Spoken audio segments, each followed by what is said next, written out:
सावन शिवरात्रि व्रत कथा। सावन शिवरात्रि का व्रत सावन महीने की कृष्ण पक्ष की चतुर्दशी तिथि को मनाया जाता है। कहा जाता है कि इस दिन भगवान शिव की व्रत कथा का पाठ करने से व्यक्ति के सभी कष्ट दूर हो जाते हैं। सावन शिवरात्रि व्रत का सनातन धर्म में विशेष महत्व माना जाता है। हिंदू पंचांग के अनुसार सावन में शिवरात्रि का व्रत शुक्रवार 2 अगस्त को रखा जाएगा। मान्यता है कि इस व्रत को करने से मनुष्य जीवन के सारे दुख दूर हो जाते हैं और भगवान शिव की विशेष कृपा प्राप्त होती है। इस दिन भगवान शिव की विधि विधान पूजा करने के बाद श्रावण शिवरात्रि की व्रत कथा अवश्य पढ़नी चाहिए। तो आइए सुनते हैं सावन शिवरात्रि व्रत कथा। धार्मिक कथा के अनुसार चित्रभानु नामक का एक शिकारी था जो जंगल में जानवरों का शिकार करके अपना घर चलाता था। शिकारी के ऊपर साहूकार का काफी कर्ज था, लेकिन कर्ज न चुका सकने के कारण क्रोधित साहूकार ने उसको बंदी बना लिया। जिस दिन साहूकार ने उसे बंदी बनाया वह शिवरात्रि का दिन था। बंदी रहते हुए शिकारी शिव संबंधी धार्मिक बातें सुनता रहा। वहीं उसने शिवरात्रि व्रत की कथा भी सुनी। शिकारी का पूरा दिन ऐसे ही गुजर गया।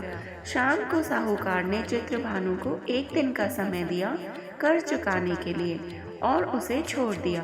कर्ज चुकाने के लिए चित्रभानु पूरे दिन बिना कुछ खाए पिए जंगल में शिकार ढूंढते हुए बिता रहा था।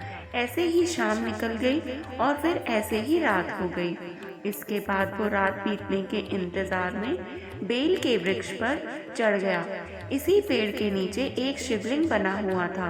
बिना जाने शिकारी बेल पत्र तोड़ तोड़ कर नीचे की तरफ गिरा रहा था, क्योंकि संयोगवश शिवलिंग पर गिर रहे थे। इससे उसका व्रत पूरा हो गया। शिकार की तलाश में घूमते हुए चित्रभानु को तालाब के किनारे एक गर्भिणी हिरनी दिखाई दी जो पानी पीने के लिए आई थी। उसका शिकार करने के लिए उसने धनुष बाण निकाला। उस हिरनी ने चित्रभानु को देख लिया। इस पर उसने शिकारी से कहा कि उसके प्रसव का समय है, तुम 2 जीव की हत्या करोगे, यह ठीक नहीं है।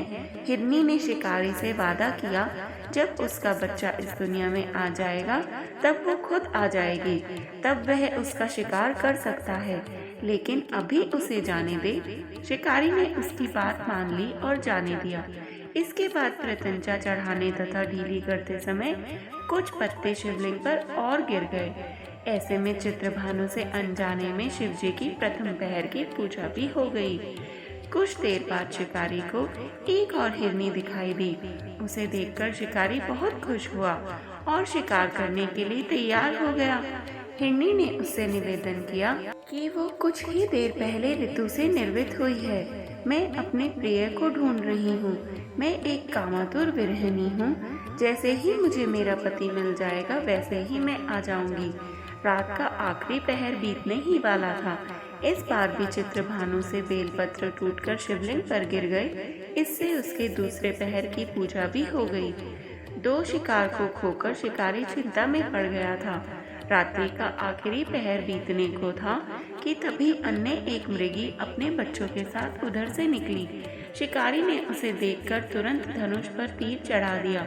वो तीर छूटने को ही था कि मृगी बोली, मैं इन बच्चों को इनके पिता के हवाले करके लौट आऊंगी, इस समय मुझे मत मारो। मृगी की बात सुनकर शिकारी को उस पर दया आ गई और उसने उसे भी जाने दिया। मैं इन्हें इनके पिता को सौंपकर तुम्हारे पास लौट आऊंगी।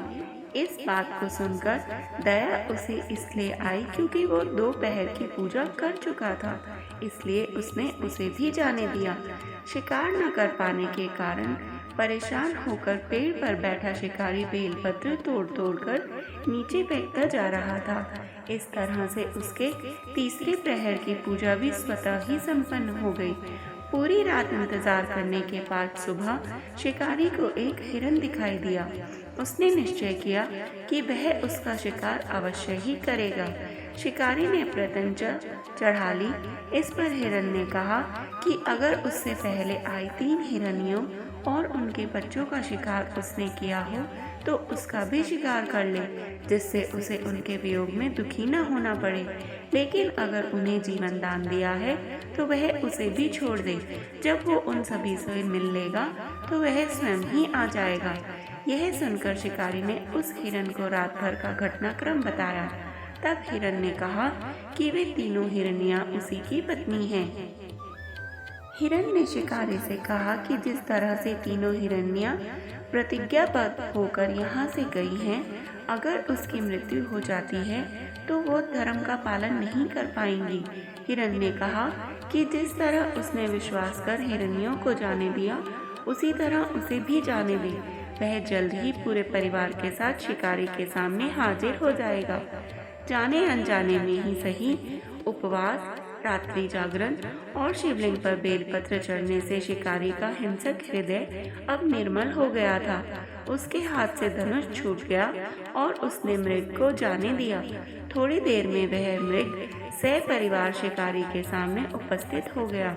किंतु जंगली पशुओं की ऐसी सत्यता और सामूहिक प्रेम भावना देखकर शिकारी को बड़ी ग्लानि महसूस हुई।